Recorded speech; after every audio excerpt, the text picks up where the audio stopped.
Good evening friends, स्वागत है आपका अपनी चैनल द स्मार्ट ज्ञान अड्डा में। जी हाँ फ्रेंड, आज के इस अंक में आपके ऐसे ऐसे सवालों को शामिल किया गया है जिसको जानने के लिए आप उत्सुक है। जी हाँ फ्रेंड, ये वायरल सवाल है। कई सारे व्यूअर्स के द्वारा इन सवालों को पूछा गया, जिस बाबत ये वीडियो स्पेशली आपके लिए बनाया गया। जी हाँ फ्रेंड, आपको भी इन सवालों में से इनके सही आंसर्स की जरूरत होगी, सही आंसर्स का इंतजार होगा, तो आपको बिल्कुल सटीक आंसर बताया जाएगा। तो सबसे पहला सवाल कि बढ़िया कौन होगा, बीपीएससी शिक्षक या नियोजित शिक्षक। जी हाँ फ्रेंड, तो इसको जानेंगे कि क्या कुछ है बीपीएससी शिक्षक और क्या कुछ है नियोजित शिक्षक है, और दोनों में से कौन बढ़िया होंगे, किस आधार पर।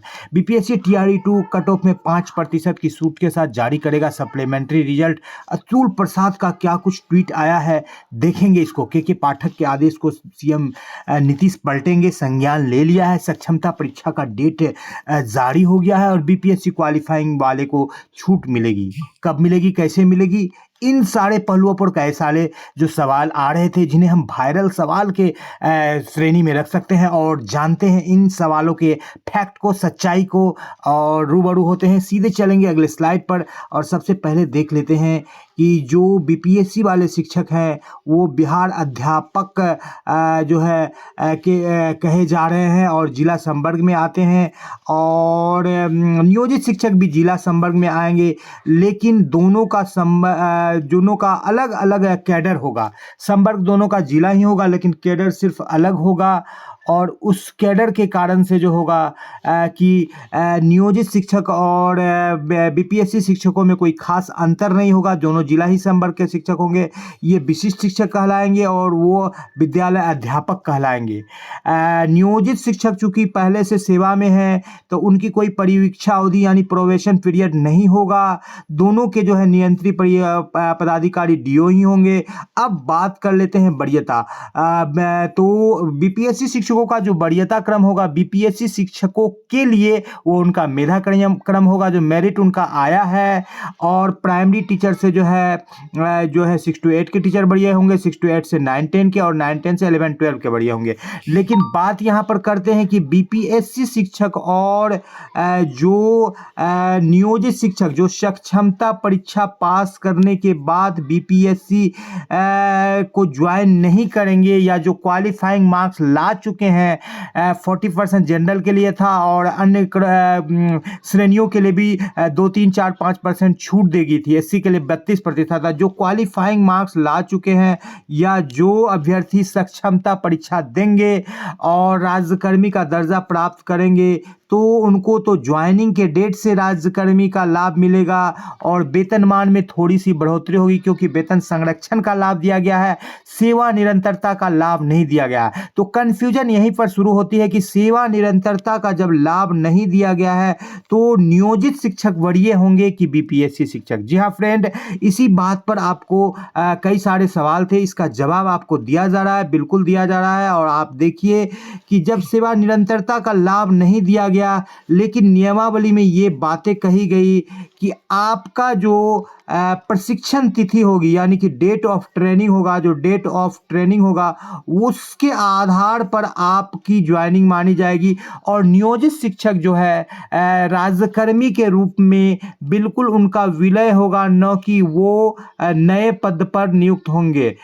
उनका विलय होगा, उनके मृत्यु के बाद अनुकंपा का लाभ होगा और वो जिला संवर्ग में विलय हो जाएंगे। और उसके बाद से नियोजित शिक्षकों की बहाली नहीं होगी। नियोजित शिक्षक एक डाइंग कैडर बन के रहेगा।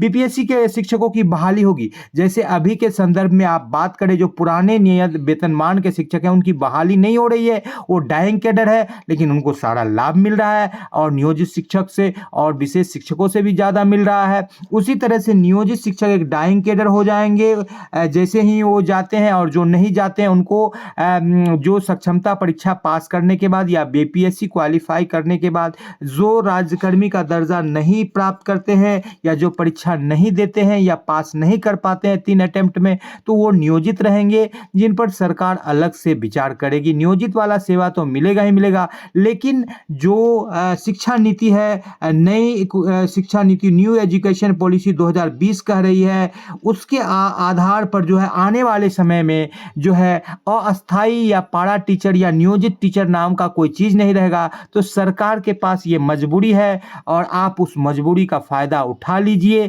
कि आप नियमित श्रेणी में चल जाइए, राज्यकर्मी का दर्जा ले लीजिए।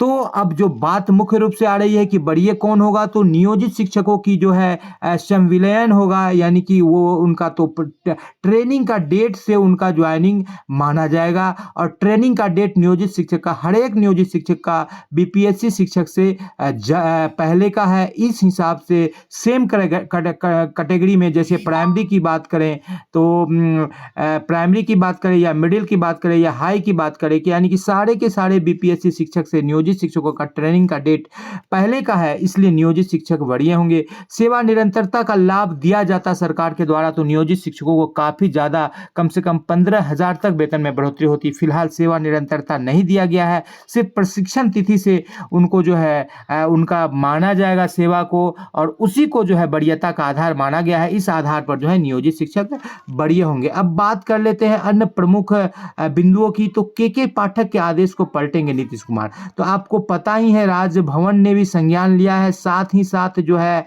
कई सारे विधान परिषद गए थे और कई सारे जो है गठबंधन के विधायक भी गुहार लगा चुके हैं, पत्र लिख चुके हैं। तो चाहे विधान परिषदों पर कार्रवाई करने की बात हो, चाहे कई सारे लाखों विद्यार्थियों के शिक्षा के अधिकार से वंचित करने वाली बात हो जिनका नाम काटा गया है, या विद्यालय समय संचालन के लेकर के हो, या छुट्टी कटौती की बात कर हो, कई मुद्दों पर जो है के पाठक अच्छा कर रहे हैं, तो कई मुद्दों पर कई सारी समस्याएं सरकार के लिए उठ खड़ी हुई है।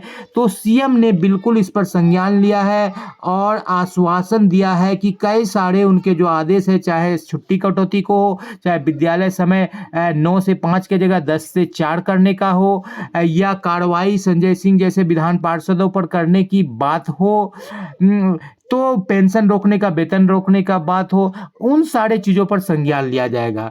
बीपीएससी कट ऑफ कम होगा, क्यों कम होगा? क्योंकि जितना रिजल्ट चाहिए बीपीएससी में, जितनी वैकेंसी थी उतनी हुई नहीं और कई सारे शिक्षक जो हैं 6 to 8 के शिक्षक 9-10 में सिलेक्ट हो गए, 9-11-12 में सिलेक्ट हो गए। तो जो 6 to 8 में नियोजित शिक्षक थे वो सीट वैकेंट हो गया, साथ ही साथ रिजल्ट भी पूरी तरह से जारी नहीं किया गया है। दूसरी बात है कि यहाँ पर हाई कोर्ट का भी चक्कर लग रहा है कि जो बीपीएससी के द्वारा जो हिंदी विषय को जो शून्य किया गया, उसके वैलिडिटी को, हिंदी अंग्रेजी जो 30 मार्क्स का था, उस लेकर के भी जो है यहाँ पर रिजल्ट में अड़चन आ रही है।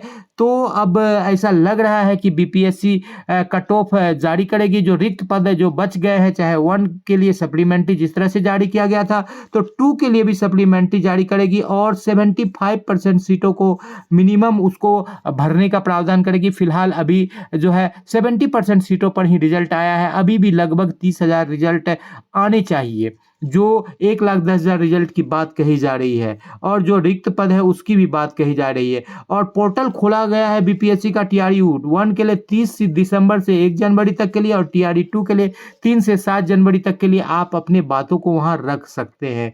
जी हाँ फ्रेंड्स, सक्षमता परीक्षा की बात हो रही थी, तो बीपीएससी या बिहार विद्यालय परीक्षा समिति सक्षमता परीक्षा लेगी, जिसकी तिथि दिसंबर के अंतिम सप्ताह में होगी और 2 से 4 दिनों में उसका जारी कर दिया जाएगा। फिलहाल सिलेबस शिक्षा शास्त्र के साथ साथ समान अध्ययन, समान गणित और जो पुस्तकें हैं एनसीईआरटी की, वो आपको पढ़ना बिल्कुल आवश्यक है, आप उसको पढ़ सकते हैं। और यहाँ पर बिल्कुल ये बताया जा रहा है कि 100 से अधिक नंबर लेके आ गए, 30 नंबर का भाषा भी बना दिया और 150 OMR भी रख दिए। ये बहुत बड़ी बात है। जी हाँ फ्रेंड, बिल्कुल बड़ी बात है।